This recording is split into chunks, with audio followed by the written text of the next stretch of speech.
जी हाँ दोस्तों, बिल्कुल सही सुना आपने। बिना पढ़े अंग्रेजी विषय में 80 नंबर के पेपर में से 60 नंबर से ऊपर नंबर लाने का तरीका इस वीडियो में मैं आपको बताने वाला हूं। बच्चों, अंग्रेजी अर्धवार्षिक परीक्षा आप लोग की होने वाली है अंग्रेजी विषय की। एमपी बोर्ड मध्य प्रदेश राज्य के बच्चे 10वीं क्लास के, ये बच्चे 9वीं क्लास के लिए भी है, 10वीं के लिए भी, 11वीं के लिए भी, 12वीं के लिए। बिना पढ़े अंग्रेजी में 60 से ऊपर नंबर आपको मिलेंगे। 80 नंबर का आपका पेपर है, पूरी फुल गारंटी देता हूं। गधा से गधा बच्चा भी इस वीडियो को देखने के बाद अंग्रेजी में 60 में से ऊपर नंबर लेकर के आएगा। और बच्चों, अगर आपके नंबर नहीं आए ना तो कमेंट में मुझे गाली देना।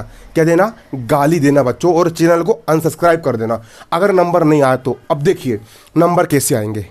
एमपी बोर्ड का जो अंग्रेजी का जो पेपर निकलता है ना, उसका एक सिस्टम बनता है जो कि इतना इजी होता है। अगर आप उसको पकड़ लिया आपने, उसको अगर आप समझ गए ना, आप आसानी से 60 से ऊपर नंबर लेकर के जाओगे। और सब लोग चौंक जाएंगे, यार ये तो इतना गधा बच्चा था, इसको अंग्रेजी पढ़ना नहीं आता है और जो अंग्रेजी में 60 में से ऊपर नंबर लेकर के आया है। बस मेरी बात सुन लेना, मैं कहना क्या चाह रहा हूँ। देखिए, सबसे पहले, ठीक है, सेक्शन ए में आपको क्या आता है? आपका अंग्रेजी का पहला क्वेश्चन क्या आता है? ठीक है, सेक्शन ए की अगर हम बात करें तो आपका पहला क्वेश्चन आता है अनसीन पैसेज का।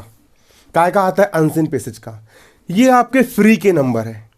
आपका जो अनसीन पैसेज आता है, घबराइए बिल्कुल मत। कुछ तैयारी नहीं कर रहे हो ना, बिल्कुल टेंशन मत लो। बस इस वीडियो में आपको मैं जो बोल रहा हूँ ना, बस वो सुन लो, और जैसा मैं बोलूँगा इसके बाद आप वैसा कर लेना। मात्र 4 से 5 घंटे बस आपको पढ़ना पड़ेगा, आपके ईजी, या फिर बिना पढ़े भी आपके 60 से ऊपर नंबर आ जाएंगे। ठीक है, तो देखिए, सबसे पहले आपका आता है अनसीन पैसेज। अनसीन पैसेज में क्या रहता है? एक ठैया पैसेज दो रहता है, ओ को अपन को एक बार पढ़ने हैं, 2 बार पढ़ो, 3 बार पढ़ो, पढ़ लिए। उसके जितने भी उसके बाद कुछ क्वेश्चन आंसर दिए रहते हैं, उन क्वेश्चन आंसर को आपको उसी में से ढूंढ करके देना पड़ता है। तो आपको ढूंढते तो आता ही है। आपने पहला क्वेश्चन देखे, उसके 2-3 शब्द आपने पकड़ लिए, वो 2-3 शब्द आप अनसीन पैसेज में देखो, जहां पर दिख गए वो 2-3 शब्द, वो वाली लाइन पूरी उठा करके उसके आंसर में लिख दो। अनसीन पैसेज के आपको फ्री के नंबर मिल गए। ठीक है, अनसीन पैसेज में आपको क्या मिल गए? फ्री के आपको क्या मिल गए? नंबर मिल गए। 10 नंबर आपको काय में मिल गए? अनसीन पैसेज में आपको 10 नंबर मिल गए। 12वीं की बात करें, 10वीं की बात करें, हर क्लास में अनसीन पैसेज आता है, आपके 10 नंबर फ्री फोकट के आपके मिल गए। एमपी बोर्ड का पैटर्न ही ऐसा होता है, गधे से गधा बच्चा भी 60 से ऊपर नंबर लेकर के जाता है। पढ़ना कुछ नहीं पड़ता है, बस थोड़ा दिमाग लगाना पड़ता है, थोड़ा दिमाग दौड़ाना पड़ता है, और ईजी आपके नंबर जाएंगे। ठीक है, उसके बाद बच्चों आपका अगला क्वेश्चन क्या आता है? नोट्स मेकिंग समरी का। ये भी आपके फ्री फोकट के आपके 4 नंबर आपको मिल रहे हैं, फ्री फोकट के। ठीक है, 4 नंबर आपको मिल रहा है फ्री फोकट के। किसके मिल रहे हैं? नोट्स मेकिंग समरी के। कैसे बनाओगे बच्चों नोट्स मेकिंग समरी? आपको एक ठैया पैसेज दिया है, उस पैसेज के सबसे पहले लिखना पड़ता टाइटल। सबसे पहले लिखना पड़ता है बच्चों आपको क्या? टाइटल कैसे लिखोगे? पैसेज को एक बार पढ़ो। पैसेज में अगर कंप्यूटर लिखा है तो टाइटल लिख दो कंप्यूटर। ये मिल गए फ्री के 1 नंबर आपको। फिर बनाना है आपको नोट्स, तो हेडिंग डालिए नोट्स, NOTES नोट्स। नोट्स कैसे बनाओगे? पहला पॉइंट लिखो, उसके बाद अनसीन पैसेज में देखो, कोई भी एक आध लाइन देखो, कोई सी भी 4-5 शब्द उठाओ, उसको यहाँ पर पहला लाइन लिख दो। नोट्स का मतलब वही होता है कि अपन जो उसको नोट्स बना करके लिखना। फिर ये पहला पॉइंट बन गया, इसके अंदर फिर A नंबर डालो। A नंबर डालने के बाद बच्चों उस एक लाइन के आगे पीछे की एक आध लाइन उठाओ, वो यहाँ पर लिख दो। फिर ये हो गई आपकी मेन हेडिंग, इसके अंदर आप 3 सब हेडिंग बना दो।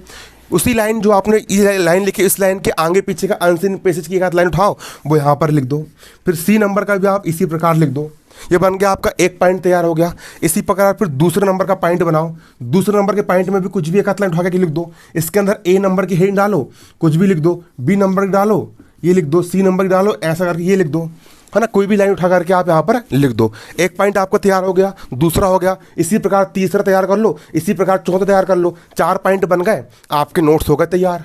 अब बच्ची समरी लिखने की बात। समरी का मतलब होता है सारांश लिखना। इतना बड़ा आपको जो पेसेज दिया है उसको छोटा करके लिखना। कैसे लिखोगे? एक लाइन लिखो, उतार दो, फिर बीच की 2-3 लाइन छोड़ दो, फिर एक आध लाइन उठा करके लिख दो। मतलब इतने बड़े पेसेज को आपको छोटा करके बीच बीच की छोड़ के थोड़ी सी एक समरी बना दो।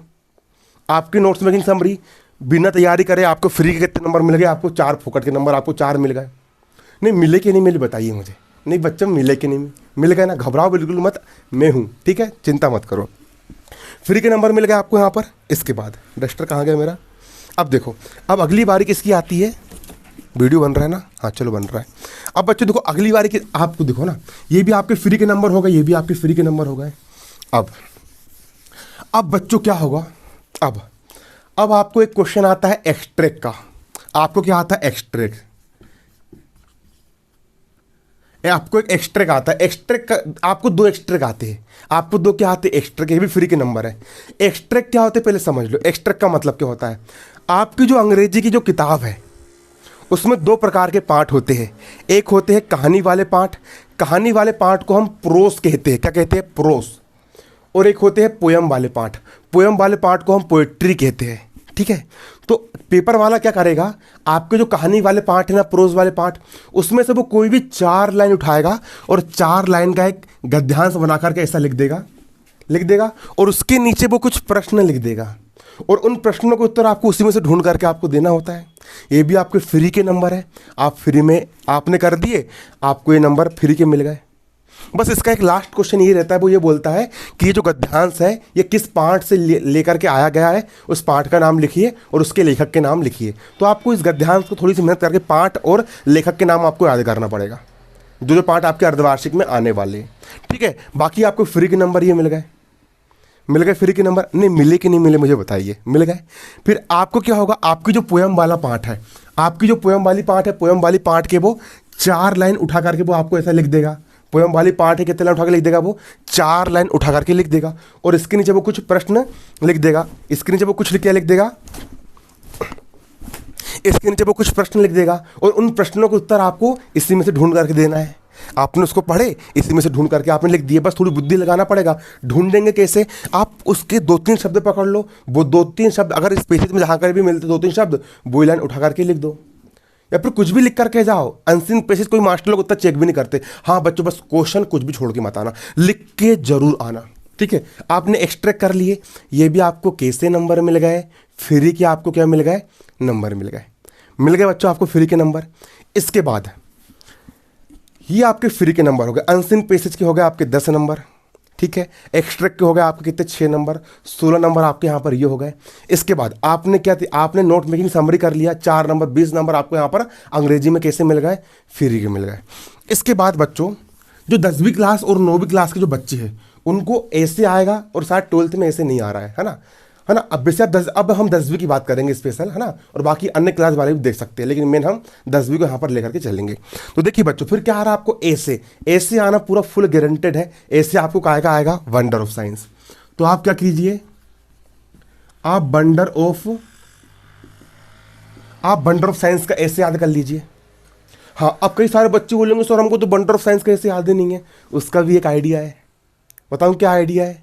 आप क्या करो, इसके जो पॉइंट होते हैं ना, इंट्रोडक्शन, मीन्स ऑफ कम्युनिकेशन, है ना, मेडिसिन एंड सर्जरी, है ना, डिसएडवांटेज ऑफ साइंस, ये मेन पॉइंट आप उसके याद कर लो। सिर्फ पॉइंट याद करो। ठीक है। और पॉइंट याद करने के बाद अंदर की जो डिटेल्ड होती है ना, आप उसमें क्या करो मालूम है? मैंने एक बार क्या किया था मालूम आपको? मैंने को वंडर ऑफ साइंस याद नहीं था, तो मैंने अपना दिमाग दौड़ाया, मैंने वंडर ऑफ साइंस का ऐसे लिखा और पॉइंट याद करके चला गया और उसके अंदर अनसीन पैसेज जो रहता है ना, अनसीन पैसेज को भर दो और अनसीन पैसेज के शुरू का शब्द साइंस से लगा दो और बाकी उसी को भर के आ जाओ, है ना कि नहीं? और अगर मान चलो कि कोई भी ऐसी मतलब अगर माँ साहब की नज़र नहीं पड़ी तो आपको पूरे 5 में से 5 नंबर मिल जाएंगे, जितने भी नंबर का आ रहा है 4-5 नंबर का, और माँ साहब की नज़र पड़ गई तो माँ साहब सोचेगा यार बच्चे ने लिखा तो यार कुछ ना कुछ 2-3 पेज का लिखा है, इतना बड़ा है ना, तो उसको नंबर दे देता हूँ घर के में। तो ऐसा रहता है। तो आप वंडर ऑफ साइंस के पॉइंट, हाँ, लेकिन जिन बच्चों ने वंडर ऑफ साइंस अच्छे से याद करें, बच्चों जो मेहनती बच्चे हैं, जो साल भर से अपनी स्टडी कर रहे हैं, वो तो पूरा एक्यूरेट सही लिख करके आना। ठीक है। मैं ये जो बता रहा हूँ, मैं उन बच्चों के लिए बता रहा हूँ अंदर घुसने वाला, जो फेल होने के कगार में है और जो कुछ अच्छा करना चाहते हैं। अब उनके पास बच्चों के पास बेचारे के पास समय बचा नहीं है, तो क्या करें? तो हर चीज़ का एक सोल्यूशन होता है। ठीक है।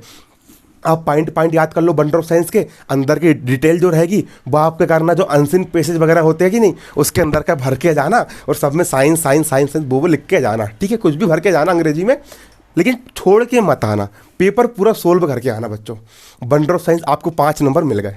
जिन बच्चों ने मेहनत करे उनको भी मिल गए, और जिनने मेहनत नहीं करे उन्होंने पॉइंट याद कर लिए, 60 ठुइयाँ पॉइंट, और उसके अंदर अनसीन पेसेज भर के आ गए, उनको भी फोकट के नंबर मिल गए। अरे 5 में से 3 नंबर तो देगा, 5 में से 4 नंबर तो देगा, क्या नहीं देगा? देगा ना? हाँ बिल्कुल देगा। ये हो गया आपका वंडर ऑफ साइंस। इसके बाद बच्चों देखिए, आपको एप्लीकेशन आना ही आना है। एप्लीकेशन क्या है, आपको आना ही आना है। मैंने 10वीं क्लास के लिए 5 एप्लीकेशन बताया था, ठीक है। एप्लीकेशन मैंने 5 बताया था, उसका वीडियो आपको मिल जाएगा। कहाँ मिलेगा? जो मेरा चैनल है भारती शेर 10th बोर्ड, उस पर एक प्लेलिस्ट बनी हुई है, उस पर जैसे आप क्लिक करोगे तो 10वीं क्लास का मैंने पूरा कोर्स पढ़ा करके मैंने अपलोड कर दिया हूँ।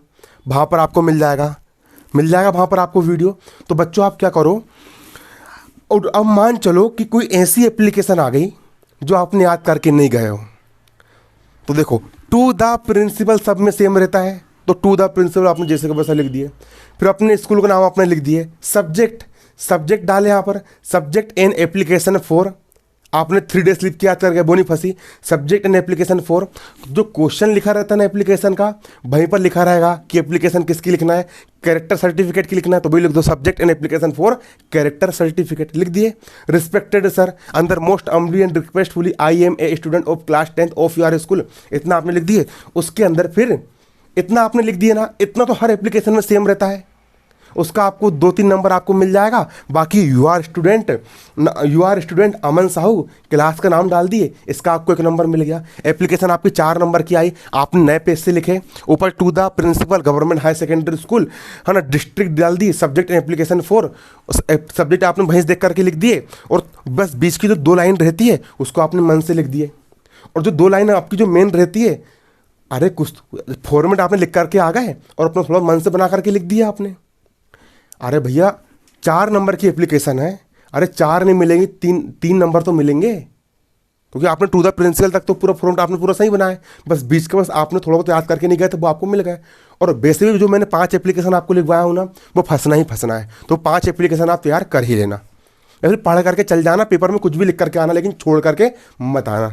एप्लीकेशन में आपको फ्री के नंबर आपको मिल गए।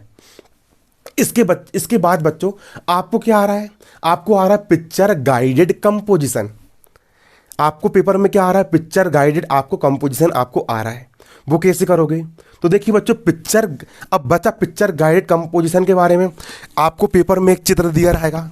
आपको पेपर में क्या दिया रहेगा, एक चित्र दिया रहेगा। उस चित्र को आपको बारीकी से देखना है। आपको जो पेपर में क्या दिया रहेगा, आपको पेपर में जो चित्र दिया रहेगा, आपको उस चित्र को बारीकी से देखना है। और चित्र को देखने के बाद जैसे ही आप उस चित्र को देख लोगे, उसी को आपको फिर क्या करना है, आपको उसी को आपको समझना है। और समझने के बाद उसको फिर आपको अपनी अंग्रेजी भाषा में आपको उसको ट्रांसलेट करके आपको लिखना है। और फिर क्या करो, अब बच्चे आपके आंसर क्वेश्चन कुछ मत करो, आप ना हर एक पार्ट के दो आंसर क्वेश्चन याद कर लो, ज़्यादा मत करो। हर पार्ट के 2 आंसर क्वेश्चन याद कर लो, हर पार्ट के 2 आंसर क्वेश्चन याद कर लो। और बच्चों हर पार्ट के 2 आंसर क्वेश्चन याद करने के बाद पेपर में चाहे क्वेश्चन कुछ भी आए, आपको आंसर वही लिख करके आना है जो आपने याद करके गए हो, ठीक है। अरे कुछ तो नंबर मिलेंगे, इतनी तैयारी कर लो, इतना लिख दो, आराम से बच्चों आपके 60 से ऊपर नंबर आ जाएंगे, और कम से कम आप पास तो हो ही जाओगे, 50 से ऊपर नंबर आ ही जाएंगे। आज के वीडियो में इतना ही। धन्यवाद। जय हिंद, जय भारत।